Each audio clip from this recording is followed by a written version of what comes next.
Now, as the name of the video implies, this is part 11 of a story, so if you haven't seen any or all of the first 10 parts, I'd recommend starting at part 1 or wherever you left off, or this part likely won't make any sense to you. Links to all previous parts will be in the description below. And just a quick note here, this is the second to last part of the story, and I do hope to have the final part up next Tuesday. And now, without further ado, let's get back to the story. Once again, we start on the same lush blue and green world we've been to so many times before, and watch as the mother, father, and daughter enter the massive stone tower they've discovered, the one where a door has just appeared, and once inside, they find themselves in a massive circular chamber, with a very high ceiling held up by a great many stone pillars. And though there is no visible light source, no windows to the outside, the room is somehow illuminated nonetheless in a soft bluish-green glow, and all around its perimeter are what appears to be strange doorways or archways, but instead of there being actual doors or passageways, there is just darkness beyond them. "What is this place?" the mother all but whispers, but her voice echoes and carries in the strange cavernous chamber. The father, looking mystified, shakes his head and looks like he's about to say something, when the daughter speaks up first. "This is their observatory, where they used to watch everything that would ever happen, and some things that never will." The mother and father exchange a look, and it's the father who asks, "Did the man in the light and dark mask tell you that? Did Master tell you that?" The daughter nods eagerly. "He used to live here. He used to be one of them, but he wasn't like the others. He didn't want to just stand by and let events play out and record them in some journal. He wanted to be like those he watched. He wanted to experience life, to feel the force flow through him. The others, they tried to stop him from leaving, to warn him what would happen." The daughter's expression then darkens and becomes truly saddened as she continues. But he quickly realized he'd made a mistake, that the others had been right. And once the force flowed through him, it changed everything somehow. And soon others like him started to come about, others who could feel and manipulate the force as he could. And the existence of them risked destroying the balance. The daughter's expression gets even darker then as she continues. "At first, he traveled the galaxy, seeking them out so that he could destroy them." The father, looking horrified, then speaks up.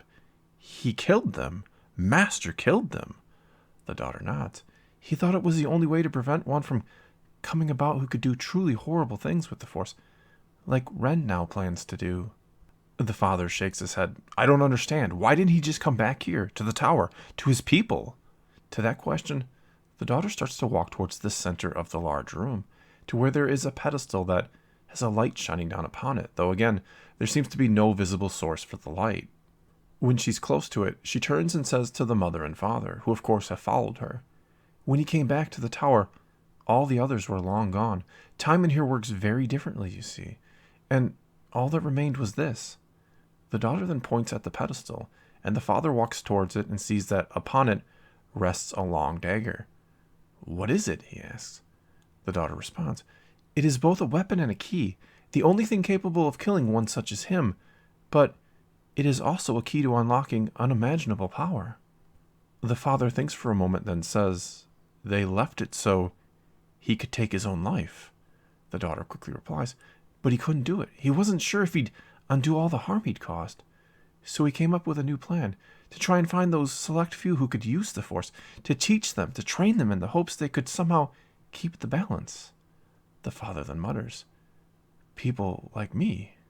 And that's when another voice speaks up from behind them. "And like me as well," it says. The mother, father, and daughter spin around and see that Ren now stands behind them, and at his side is a child that is the same age as the daughter, which is of course their son. And behind them stands a half-dozen or so masked and crudely armed warriors. The father then says, "What is it you want, Ren?" "To thank you," Ren says back. "Your selfishness, your desire to save the one you love above all else, is what truly shattered the balance, gave shape to the darkness I draw to me now and wield." Ren glances over his shoulder at his knight standing behind him and says, "Where there was once but a few that could use the Force, now there are many, and their numbers will only continue to grow, all thanks to you." Ren looks back around right at the mother and continues, "But there is one who will be stronger than the rest, one that shall help me take over all there is." The mother, her hands now on her stomach, says back, "This child shall be your doom, Ren, not your salvation." Ren's smile only grows as he says, "We shall see about that." We then switch scenes, yet find ourselves in the exact same tower, where everything looks very much the same as it did in the last scene, only now we're with Luke, Ben, and Mara Jade, and they're looking around with awe and wonder upon their faces. What is this place? Mara wonders aloud as she walks towards one of the strange doorways and stares into the darkness beyond. And while she's looking, the darkness begins to shift, and soon an image takes shape, and she sees herself wrapped lovingly in the arms of Luke Skywalker. Quickly, though, she turns from it, which causes Luke to ask if she's seen something, but Mara shakes her head and says it was nothing. Luke, giving her a look that says he doesn't exactly believe her, then approaches one of the doorways, and as he's looking into it, he says, "It almost seems like a portal of some kind." And when no one responds to him, Luke looks around and realizes both Ben and Mara are simply gone. He seems like he's about to go look for them, but that's when something in the darkness beyond the portal catches his eye. A soft blue light, and as he watches, the blue light takes shape, and soon Luke is face to face with the Force ghost of his father, Anakin Skywalker. And that's when the scene shifts, and though we're still in the same vast cavernous room, we're now with young Ben Solo, and just like with Luke, from his perspective everyone else has vanished, and with a panicked expression on his face, he begins calling out for his uncle.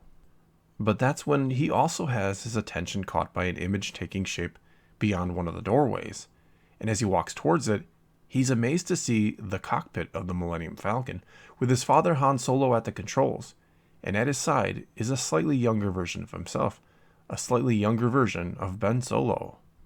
For some time then, Ben watches the scene beyond the portal play out, and we hear Han saying to the young Ben Solo how he's a natural at flying, which is of course no surprise. Of course his son was born to fly. The young Ben in the scene then boldly declares that someday he's going to be the best pilot in the galaxy, and to that Han smiles, ruffles his son's hair, and says something about how he'll only be the second best as long as his old man is still flying. That's when, with a faint smile upon his face, the Ben watching the scene from within the tower reaches out his hand towards the portal, but before he can extend it beyond the threshold, we hear the voice of Anakin Skywalker say, "I can still remember when my one and only dream was to fly, to be a pilot." Ben jumps when he hears the voice, which is of course completely unknown to him, but before he can say anything, the scene beyond the portal shifts, and now we see a long, narrow walkway extending over a dark chasm, and upon the walkway are two people who we recognize to be a much older version of Han Solo and Kylo Ren. Young Ben then asks, "Is that my father? He's so old." The voice of Anakin confirms that it is. Who's that with him?" A moment after that question, Ben jumps and cries out as he watches as Kylo Ren ignites a crimson red lightsaber and drives it through his father's chest. The voice of Anakin casually says, "That was you." Ben, with tears welling up in his eyes, vehemently shakes his head and says how he'd never hurt his father. The voice of Anakin responds, "You will if you end up choosing the wrong path. You'll see it as the only way to deceive someone, to get close enough to destroy them, so that you can be the most powerful Force user ever, and to rule the galaxy." Ben shouts back, "No, I don't want all this power if it means hurting my father." Anakin quickly says back, "It would be the only way, Ben. The only way to become that powerful with the dark side is to destroy that which you love most, and to live in agony. A lesson I had to learn the hard way."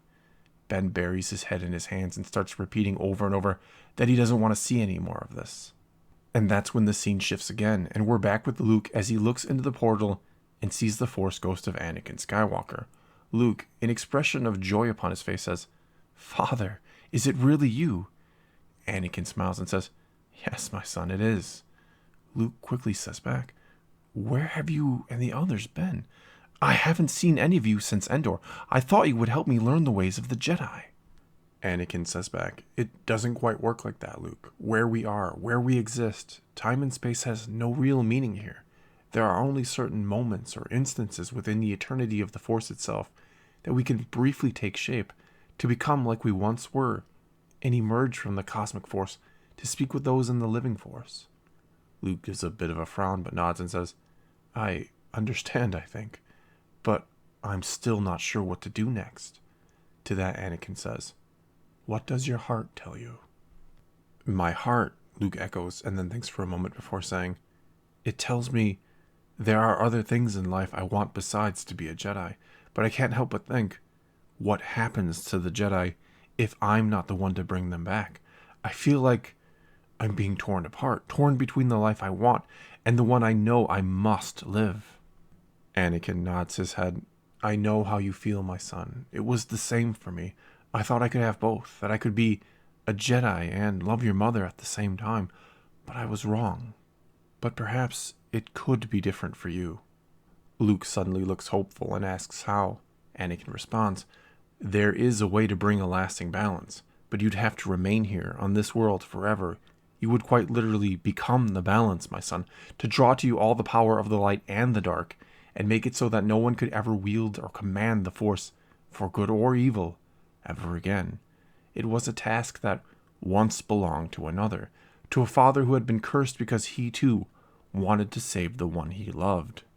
Luke looks confused and says he doesn't understand, to which Anakin replies, the father was tricked into creating the dark side a long time ago by a being named Ren, and though the father thought he was keeping the balance by drawing the power of the Force to him and instilling the dark and the light into his children, Ren was still out there, causing the dark side to fester and the light to constantly rise to meet it.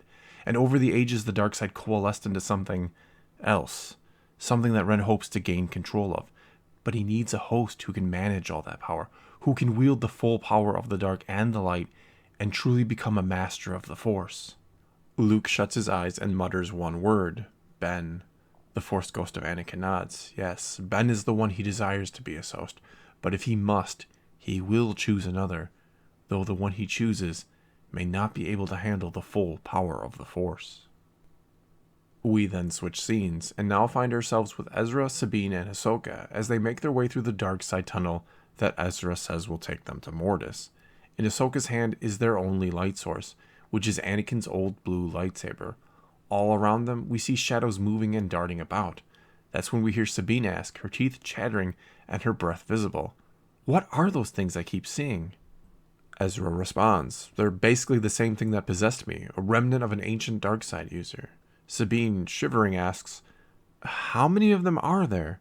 Ezra gives a simple shrug. Thousands upon thousands of them, or more I'd imagine. Every dark side user that there's ever been has caused a corruption of the Force and left a lasting stain upon it, which was how the dark side was given shape in the first place, really. Sabine then asks, and what is it they want exactly? Ezra is quiet for a moment, then says, they want a host, someone to give them life again, like how Palpatine's remnant used me. Sabine, her eyes going from side to side and watching them dart about, says, all of them want hosts. Ezra shakes his head. Not exactly. They want the same host. They want to become one supreme being of the dark side. This seems to confuse Sabine, and she says, I may not know much about dark side users, but I kind of thought they were all selfish, not the type to want to share one host. Ezra gives a bit of a nod and says back, well, you're not wrong there, but they're all being compelled to do so by the same individual, the same one we're on our way to hopefully help Luke destroy now. There are several long seconds of eerie silence before Sabine asks, what's stopping them from just possessing you again? Or me, or Ahsoka? That's when Ahsoka finally speaks up and says, I am, or rather, the part of the daughter that I carry with me is, and I hope she'll be strong enough to continue to repel them. As if on cue then, one of the dark shadows darts between the three of them, knocking Sabine to the ground. Ezra quickly moves to her side, while Ahsoka stands over them, holding Anakin's old saber up high over her head, as if hoping the light it gives off might keep them at bay. Sabine, looking up at Ahsoka, then says, I just had to ask, didn't I? Ezra then helps Sabine get to her feet, and no sooner are the three up and moving again, than another one of the shadows darts at them, this time almost knocking Ezra to the ground. Two more shadows whiz by, and this time they do actually manage to knock Ezra over, and as Sabine now helps him get to his feet, he looks up at Ahsoka and says, I don't want to say it, but at least it seems like they can't harm you. To that, Ahsoka frowns, and that's when several of the shadow-like creatures dive down right at her, knocking her off her feet and jarring the lightsaber loose from her hand. And as soon as she drops it, the blade deactivates, and for a few moments, all we can see are dozens of shadows zigzagging back and forth. Soon enough, Ahsoka reclaims the saber, activates it, and we see the three of them are being swarmed by shadowy figures. Ahsoka then begins to swing her saber at them, but the blue blade passes right through them, doing no apparent harm. Nevertheless, the shadows begin to withdraw. That's when Ezra, his face resigned, looks at Ahsoka and says, "Luke will need your help, the help of the daughter to defeat Ren." He then looks at Sabine, reaches out, takes her hand, and says as he looks into her eyes, "And you, I saw your future in a vision once, how you would go on to be one of the most famous people in the galaxy. But it's not the weapons you created that everyone's going to remember you for, or all the battles you've helped win, but because you are and always have been an artist. And when you get back home, you're going to create some of the finest pieces the galaxy has ever seen, and they will be admired for generations to come. It'll inspire countless people." To all of that, Sabine gives him a look and rolls her eyes before saying, "You really saw all that in one of your Jedi visions. Doesn't the Force have more important things to show you than me?" Ezra gives a bit of a shrug and replies, "There is nothing more important to me than you." Sabine's face wrinkles in confusion as she tries to make sense of what Ezra has just said to her, and it's at that moment that Ezra drops her hand, looks at Ahsoka, and simply says, "Take her and run, it's our only chance," before he takes a few steps backwards and away from Ahsoka, and almost instantly, dozens, if not hundreds of the shadowy figures descend upon him and consume him in a maddening swirl of darkness. And that is where this part ends. Well, that's all I've got for you this time. Next week will be the final episode of this series, so please let me know what you either thought of this episode or how you think it's all going to end next week. Either way, leave a comment below and let's talk some Star Wars. And until next time, thanks for watching.